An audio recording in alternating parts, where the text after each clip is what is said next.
Apa yang harus dilihat itu perusahaan wonderful company atau tidak? Ya. Nomor satu, wonderful company yang harus dilihat adalah labanya. Kalau labanya cili bukan wonderful company. Labanya sedang juga bukan wonderful company. Wonderful company adalah labanya akeh, ya, labanya besar. Itu satu kriterianya, wonderful company, labanya besar. Yang kedua, laba yang besar itu bukan sekali-kali. Kita lihat 5 tahun ke belakang, laba yang besar dia bertumbuh tambah besar. Ya. Jadi kalau labanya 5 triliun, meningkat jadi 7 triliun, jadi 10 triliun, jadi 13 triliun, jadi 15 triliun, seperti itu. Jadi wonderful company itu satu, labanya besar, dua, bertumbuh. Ya. Udah besar, makin tahun makin besar. Demikian yang saya tambahkan Bu Umi. Ya. Cuannya ake dan tiap tahun tambah ake. Kira-kira gitu. Ya, yang lain lagi tadi siapa? Saya ngambil tadi satu langsung di sini ya. Siapa yang di belakang ini yang tadi berdiri tadi. Nanti setelah itu nanti baju. Yang bajunya ini Mas ini yang di depan. Siapa? Oleh silakan.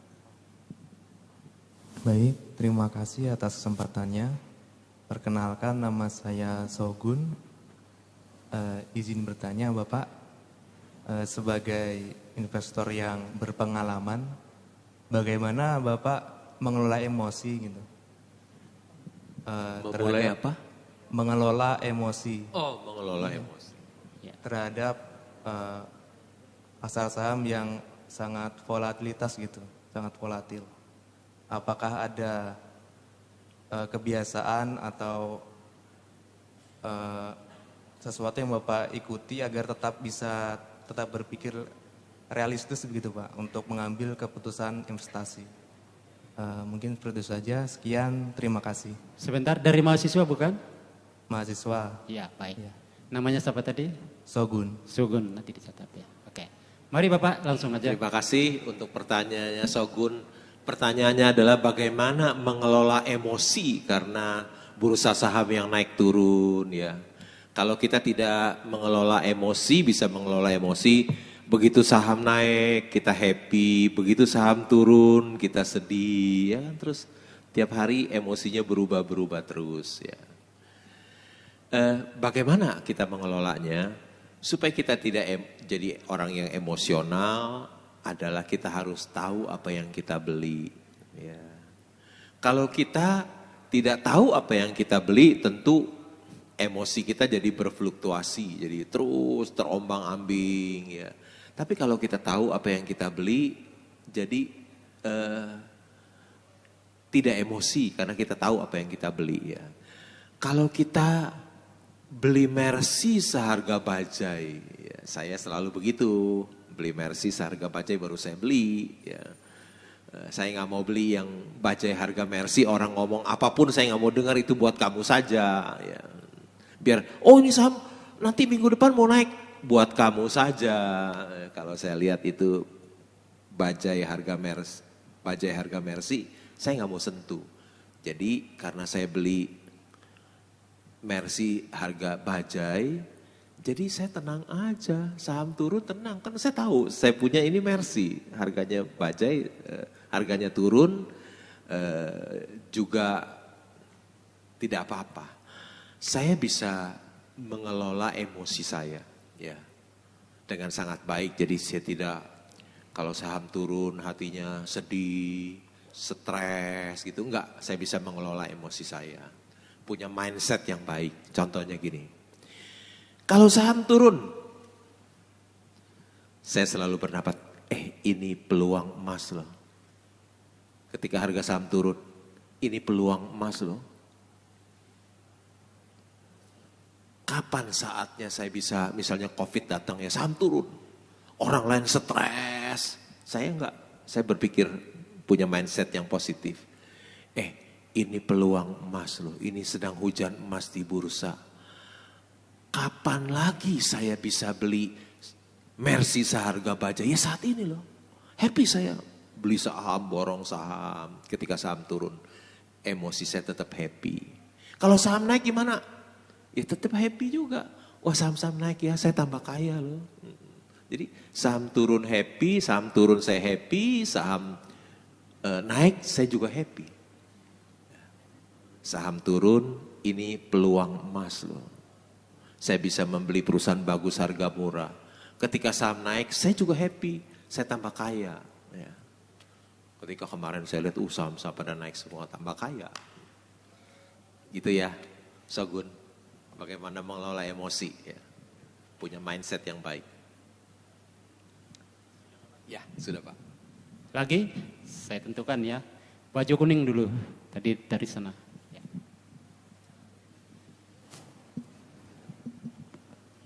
Selamat siang Pak Lo. Ya, selamat Terima siang. kasih atas kesempatannya. Nama saya Oki.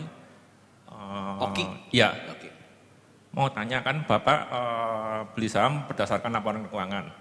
Ya. Itu di bursa kita kan ada beberapa yang perusahaannya yang memanipulasi laporan keuangan. Bagaimana Bapak tahu itu laporan keuangannya asli atau manipulasi? Kan ada yang kelihatan seperti wonderful company, tapi nyata laporan keuangannya manipulasi alias busuk.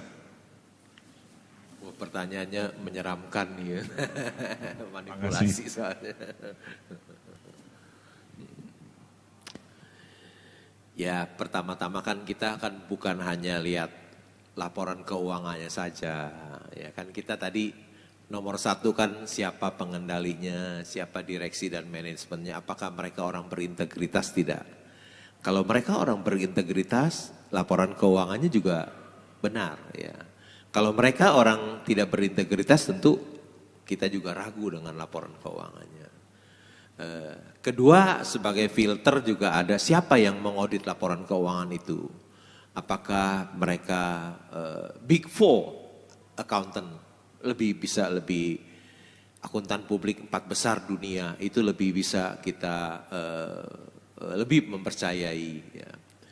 Jadi bukan hanya laporan keuangannya kita lihat siapa yang audit, kemudian si pengendali perusahaan, manajemen dan direksi komisarisnya kita juga bisa lihat siapa mereka sebenarnya. Kira-kira begitu pertanyaan jawaban dari saya. Ya, Ya, saya beri kesempatan lagi, mungkin yang di belakang dulu ya. Sana, yang paling ujung sana, ayo silakan. Di belakang. Ya Anda sendiri ya, yang paling belakang. Pakai kacamata ya. Perempuan, ya. Ya baik, terima kasih untuk kesempatannya. Perkenalkan saya Divina Erin, salah satu mahasiswa program studi manajemen Universitas Kristen Duta Wacana. Izin bertanya Bapak, jadi dalam setiap kondisi ekonomi itu kan pasti ada sektor yang diuntungkan gitu ya. Nah yang menjadi pertanyaan saya ketika dalam kondisi ekonomi yang sedang buruk atau resesi gitu, bagaimana cara Bapak memilih saham yang baik? Terima kasih. terima kasih atas pertanyaannya. Kalau situasi lagi krisis, bagaimana ya? Kalau kita memiliki saham yang biasa-biasa, ketika mengalami krisis dia juga ikut terimbas ya, jadi rugi perusahaannya. Tapi kalau kita memiliki saham wonderful company ya, meskipun krisis dia tetap cuan besar ya.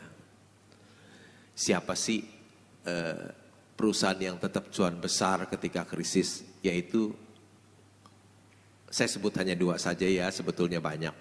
Bank, ya. Bank. Tahun lalu katanya kita krisis, ternyata banknya cuan-cuan besar. Cuannya ake, cuan soro. Ya.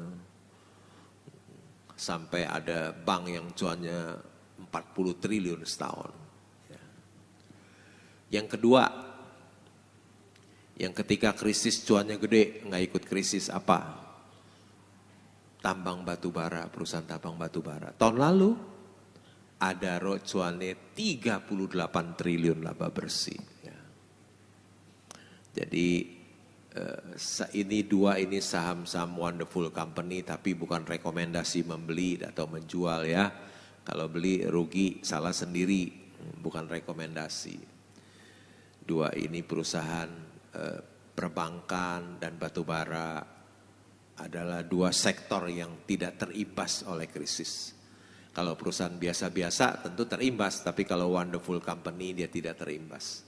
Demikian jawaban dari saya. Terima kasih Pak Lo. Lagi? Saya tentukan ya ini sudah. Saya ambil di tengah yang baju putih. Ya.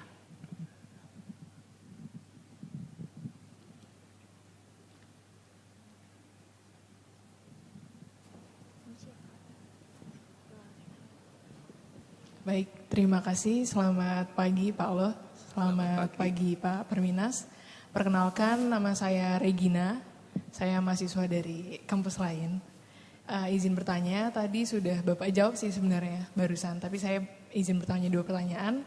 Yang pertama, menurut pengalaman Bapak sebagai investor puluhan tahun, ada nggak sih Pak sektor atau industri yang resilience? Yang resilience. Apa?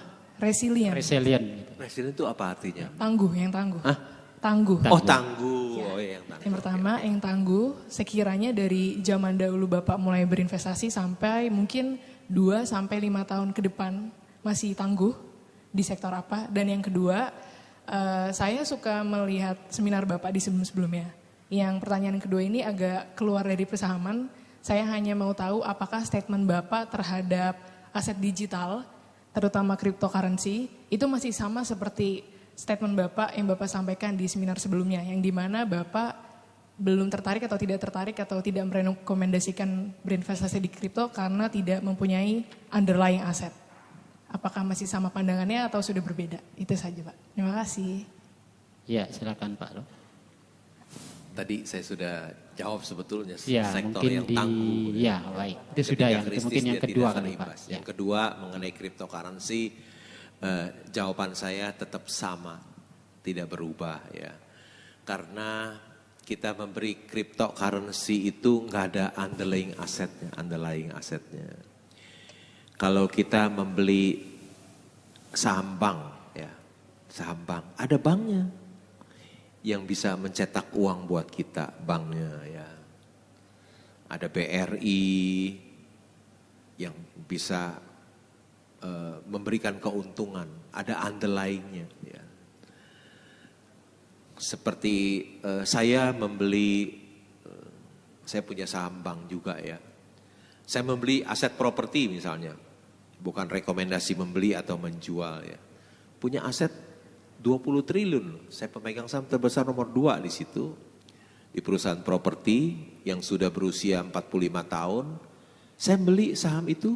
Di belakang saham itu ada 65 proyek yang nilainya 20 triliun. Sekarang kalau kita beli cryptocurrency, underlyingnya apa? Kalau dia turun terus jadi 0 gimana? Gitu. Jadi saya tidak mau, saya anggap kalau cryptocurrency itu high risk high gain misalnya gitu ya, high risk high gain. Yang saya berinvestasi di saham, saya beli Mercy harga bajai, saya low risk high gain. Terang saya nggak mau berinvestasi di cryptocurrency. Yang high risk high gain saya hindari, saya hanya mau berinvestasi yang low risk high gain buat saya. Ya, kira-kira jawaban saya tetap tidak berubah. Ya. Oke, terima kasih Pak Lo. Kita beri lagi waktu saya. Oke, yang paling belakang, ya. Silakan. Ya.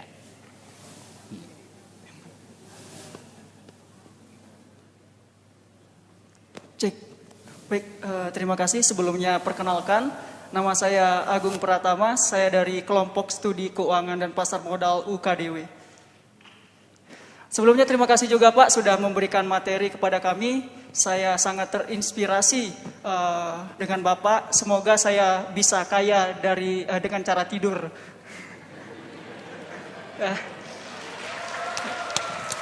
Oke, mungkin langsung ke pertanyaan saja Pak. Tadi Bapak sempat sampaikan Bapak mendapatkan dividen yang menurut saya cukup besar ya Pak, miliaran. Tapi kan untuk kalangan mahasiswa, modal yang dimiliki kan kecil Pak. Paling mentok bisa beli BCA, ya, dan bisa beli 1 lot. Sedangkan dividennya cuma 170 perak per lembar saham, gitu Pak. Jadi kita nggak bisa mendapatkan dividen yang besar gitu Pak, kalau modal kita kecil gitu Pak. Nah tips untuk mahasiswa biar bisa, mungkin Bapak bisa berikan tips agar mahasiswa bisa kaya dari cara tidur karena modalnya kecil. Itu yang pertama. Yang kedua Pak, yang kedua tadi Bapak bilang perusahaan yang wonderful company itu salah satunya memiliki integritas. Nah saat ini kan pemerintah sedang gencar tentang ESG. Menurut Bapak, apakah Bapak memilih saham juga memperhatikan perusahaan-perusahaan yang telah menerapkan ESG? Karena saya lihat yang skornya tertinggi itu perusahaan ERA. Dan itu saya lihat laporan keuangannya kok saya kurang tertarik gitu Pak. Jadi pendapat Bapak bagaimana? Itu yang kedua. Yang ketiga, yang terakhir Pak. Ya saya borong ya Pak ya. Yang terakhir saya kemarin sempat melakukan riset bersama Pak Perminas. Itu melihat, menganalisis nilai wajar perusahaan dengan 2 metode, yaitu discounting cash flow dengan relatif. Dan berdasarkan hasil penelitian kami, ternyata discounting cash flow itu lebih akurat Pak. Nah menurut Bapak, apakah Bapak menggunakan valuasi itu yang menurut saya itu sangat ribet gitu Pak. Terima kasih Pak. Iya silakan Pak Lo. Ada 3 pertanyaan ya. Pertanyaan pertama, bagaimana kaya sambil tidur? Kalau kita mau kaya sambil tidur harus punya saham wonderful company dulu, baru bisa kaya sambil tidur ya. Tambah kaya. Tapi kalau mahasiswa yang belinya cuma 1 lot, belum punya saham wonderful company, punyanya cuma 1 lot doang, harus kerja keras.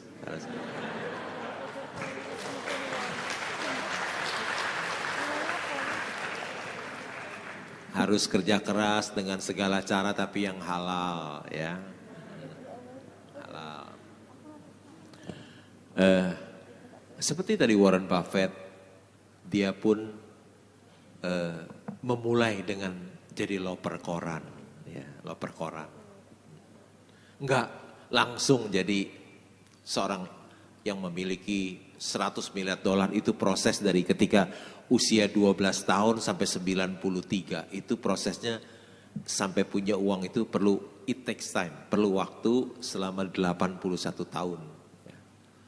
81 tahun ya. Jadi kalau mahasiswa kaya sambil tidur belum bisa karena uangnya belum ada, kan harus kerja keras ya, kerja keras dan kerja keras.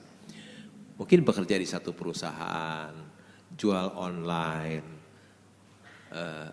dan lain-lain, kasih les ya ke siswa-siswa, dapat uang.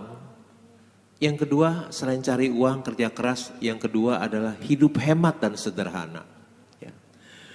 Kalau kamu kerja keras, cari uang, tapi hidupnya konsumtif, foya-foya, habis juga duitnya. Nggak ada uang untuk dibelikan saham. Ya. Tapi kalau kerja keras, cari uang sebanyak-banyaknya, hidup hemat dan sederhana, ada sisa uang untuk dibelikan saham. Ya. Jangan meremehkan uang 1 juta rupiah ya, 1 lot saham ya. Kalau uang itu bisa kita naikkan 1 kali lipat setiap tahun, 20 tahun kemudian uang 1 juta itu jadi 1 triliun. Ya. Ajaib itu, keajaiban dunia ya. 1 juta jadi 2 juta, 4 juta, 8 juta, 16 juta, 32 juta, 64 juta, 124 juta, 248 juta, ya kira-kira 500, 1 miliar. Ya. Uang 1 juta kalau kita bisa naikkan 1 kali lipat setiap tahun, 1 jadi 2, 2 jadi 4 itu 10 tahun jadi 1 miliar. Tambah 0,3. Kalau 1 miliar bisa kita ulangi lagi, tambah 0,3 lagi jadi 1 triliun. Kira-kira caranya gitu. Ya. Pikirkan bagaimana uang kita setiap tahun bisa naik 1 kali lipat. Ya. Itu menjawab pertanyaan yang pertama. Yang kedua, apa ya saya lupa. Yang kedua berkaitan dengan ESG tadi Pak. Apa? Environmental, Social, ESG. Governance. Ya. Ya. Saya kebetulan menyenangi perusahaan yang tidak ESG lagi.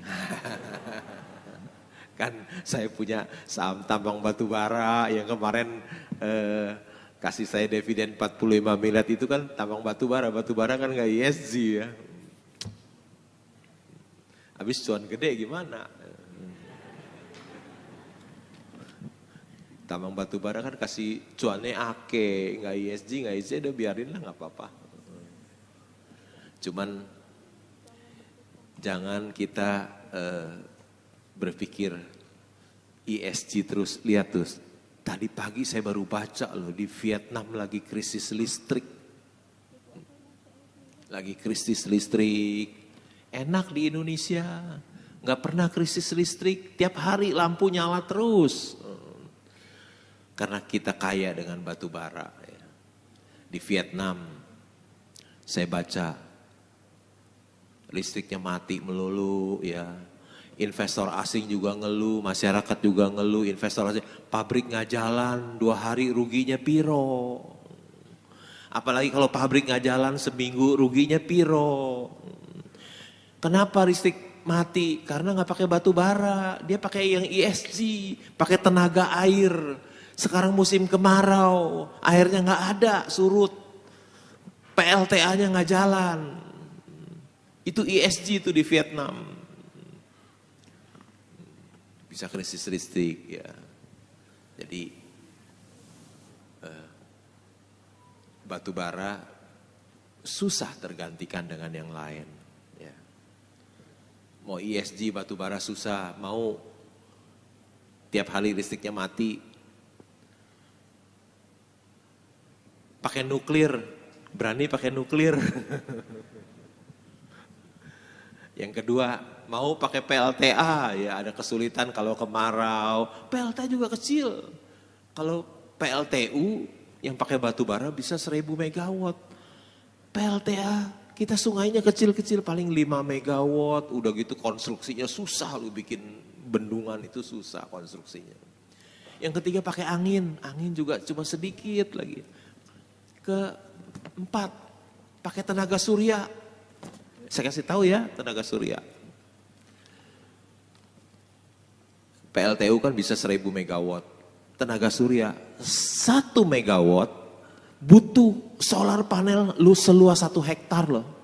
1 hektar loh. Jadi mau 1000 megawatt butuh 1000 hektar bentangan solar panelnya. Belum baterainya mahal. Jadi ya kita masih sangat memerlukan batu bara ya. Pertanyaan yang ketiga, discounted cash flow ya. Saya selama ini menganalisa saham masih pakai metode yang paling gampang. Hanya anak SD saja bisa ya. Yaitu apa? Hanya price earning ratio yang rendah, price to book yang rendah. Itu aja beli. Saham saya kan banyak yang price to book hanya 0,3, yang PE-nya 1 time 1 kali. Sederhana. Price earning ratio, price to book. Sangat sederhana, sangat mudah. Tapi ingat, simple is perfect. Yang paling mudah itu yang paling sempurna. Kira-kira gitu ya jawaban dari saya. Iya, kita beri aplaus lagi untuk jawaban beliau. Iya, kita beri kira-kira 4 lagi bisa, Pak? Iya. Iya. Baik. Saya ganti ke sebelah sini ya. Oke, yang di depan karena dari tadi ya. Siap. Ya. Mari.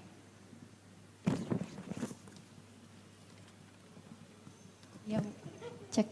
Ya, terima kasih atas kesempatannya Pak Perminas. Nama saya Megris Herina, saya alumni UKDW angkatan 2016. Saya dari manajemen Pak. Ini mungkin pertanyaannya harusnya agak dari awal ya ditanyain tadi, tapi karena saya masih kepo jadi saya mau nanya lagi. Tadi kan dikatakan kalau misalkan kita mau milih perusahaan itu harus tahu siapa sih pemilik, pengendali sama manajer perusahaannya ya Pak. Nah kalau misalkan sekelas kayak saya ini yang juga masih mahasiswa lagi, kira-kira bagaimana ya caranya biar kita tuh tahu orang-orang yang di dalam perusahaan tersebut benar-benar berintegritas. Sementara kan kalau misalkan kita mau cari dari media, belum tentu media tersebut bisa dipercaya seperti itu Pak.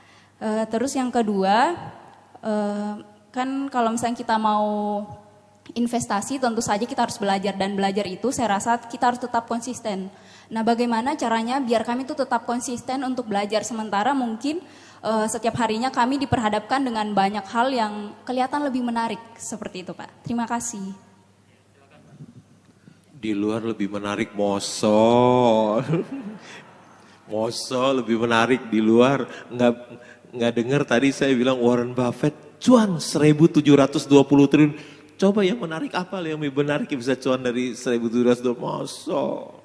Nggak ada yang lebih menarik. Cuman kelihatannya menarik aja.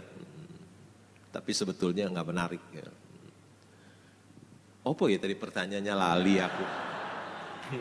Pertanyaannya lali. Oh, mengenai itu kejujuran integritas ya. Bisa tadi disebutkan dari jurnalis bisa menjelaskan ya. Bisa juga dari laporan keuangan, apakah banyak transaksi afiliasi, piutang afiliasi, ada transaksi afiliasi juga kalau banyak seperti itu biasanya tata kelola kurang baik ya. Bisa juga dari pesaing, ya, pesaing perusahaan, pasti tahu pesaingnya seperti apa. Bisa juga dari suppliernya, juga bisa tahu oh ini bayarnya susah, ya, kasih barang 6 bulan belum bayar-bayar, itu juga tanda kurang baik. Bisa juga dari pelanggannya, bisa juga dari karyawannya juga bisa tahu, bos saya seperti apa itu orang. Ya. Banyak sumber bisa mengetahui integritas dari manajemen dan pengendali. Ya. Terus apalagi ya, cukup ya? Ya, oke, ya. Oke, terima kasih untuk pertanyaan tadi. Saya lanjutkan lagi. Siapa tadi yang ini? Saya langsung ke sana ya. Oke, tadi Pak, ya itu yang satu silakan. Ya. Oh ini tadi ya, nanti saya.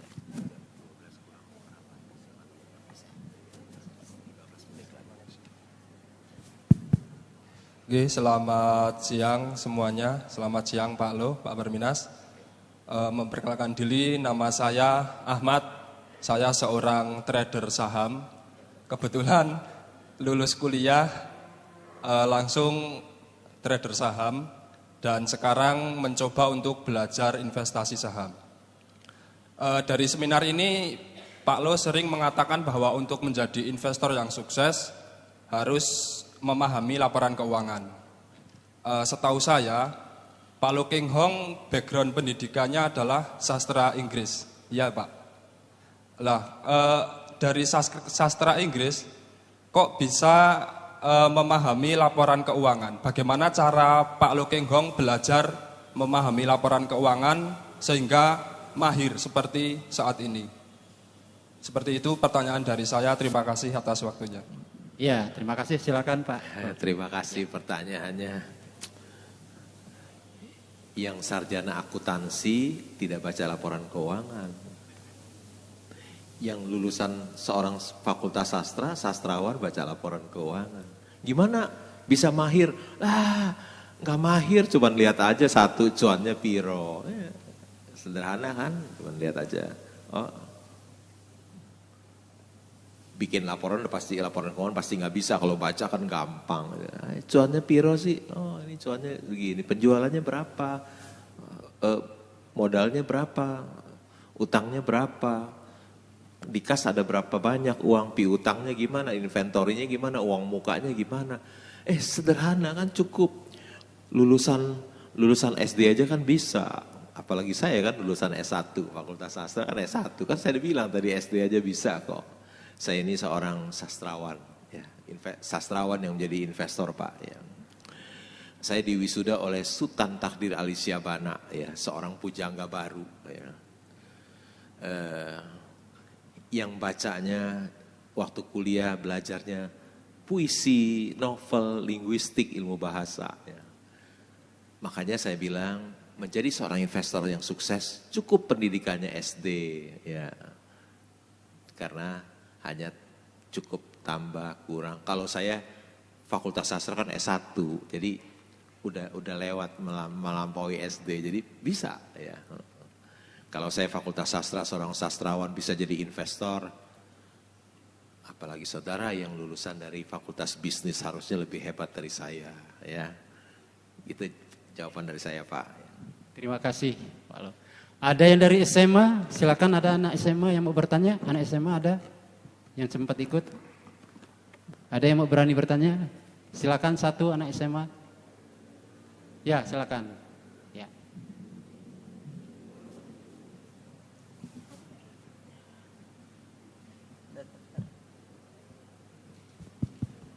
Tes. Ya baik. Terima kasih atas waktu yang diberikan kepada saya. Perkenalkan saya Akmal, siswa dari SMA Negeri 4 Yogyakarta. Nah, saya mau bertanya, kapan sih kebiasaan berinvestasi atau ya kebiasaan berinvestasi itu harus dimunculkan dalam diri seseorang? Seperti saya seorang pelajar, kapan sih saya harus mulai investasi itu? Dan cara memulai investasi bagi seorang pelajar itu bagaimana Pak? Nah, cukup sekian, terima kasih.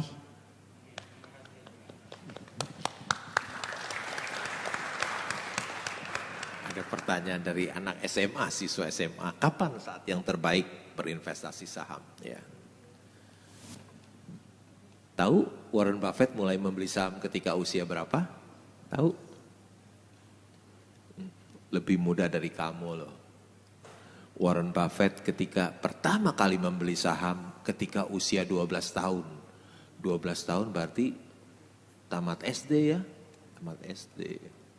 Kamu siswa SMA lebih harus sudah mulai ya, makin dini makin bagus. Saya termasuk orang yang terlambat mengenal saham ya. Saya baru tahu saham itu ketika usia saya 30 ya.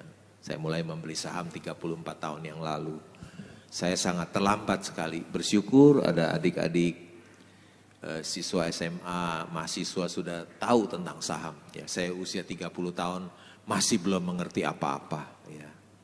Tapi saya belajar otodidak. Setiap hari saya belajar. Itu makin dini makin bagus. Warren Buffett sudah mulai berinvestasi sejak usia 12 tahun. Pertanyaan berikutnya tadi saya lupa ya, apa ya? Hah? Apa? Oh, cara memulainya gampang, datang saja ke sekuritas, serain mungkin saya nggak tahu prosedurnya kalau orang dewasa KTP dan NPWP, kalau siswa yang belum punya KTP saya nggak tahu ya, datang aja ke sekuritas, persyaratannya apa, dan harus punya uang untuk membeli. Ya, tapi sebelum membeli pelajari dulu laporan keuangannya, sesederhana seperti itu ya. Oke. Baik, saya kasih satu lagi ya, satu saja. 10 penanya memang kita targetkan. Yang dari investor ada?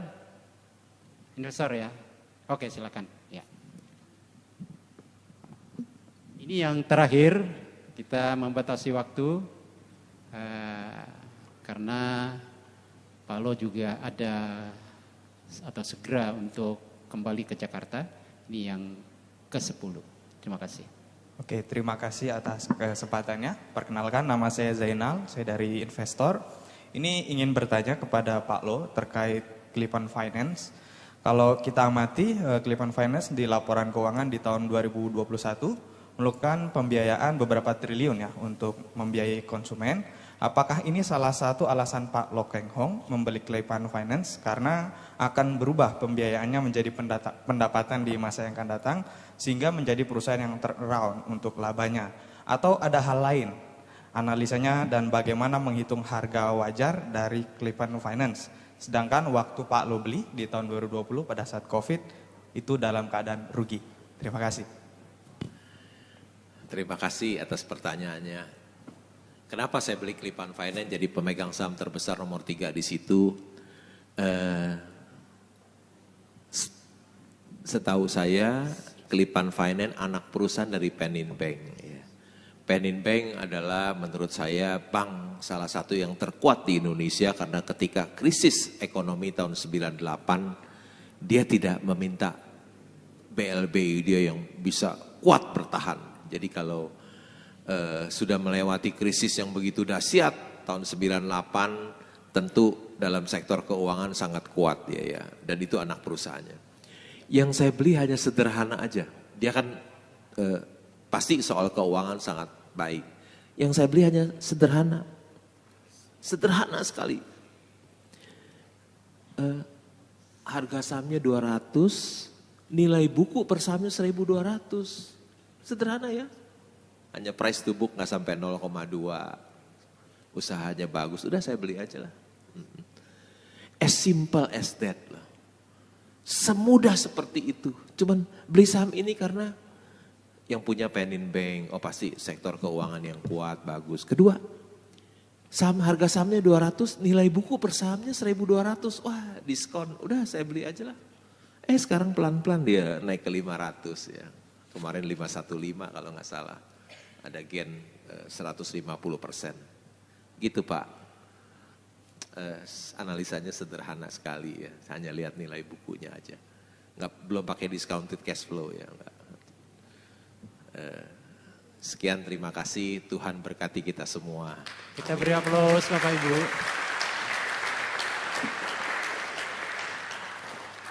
Ya, memang banyak yang ingin bertanya, tetapi kami minta maaf karena waktunya memang harus kita batasi.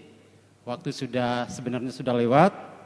Tetapi ada satu kutipan yang sangat bagus tadi yang disampaikan oleh Pak Lo dan saya mengulanginya lagi. Ini adalah ungkapan yang bagus sekali.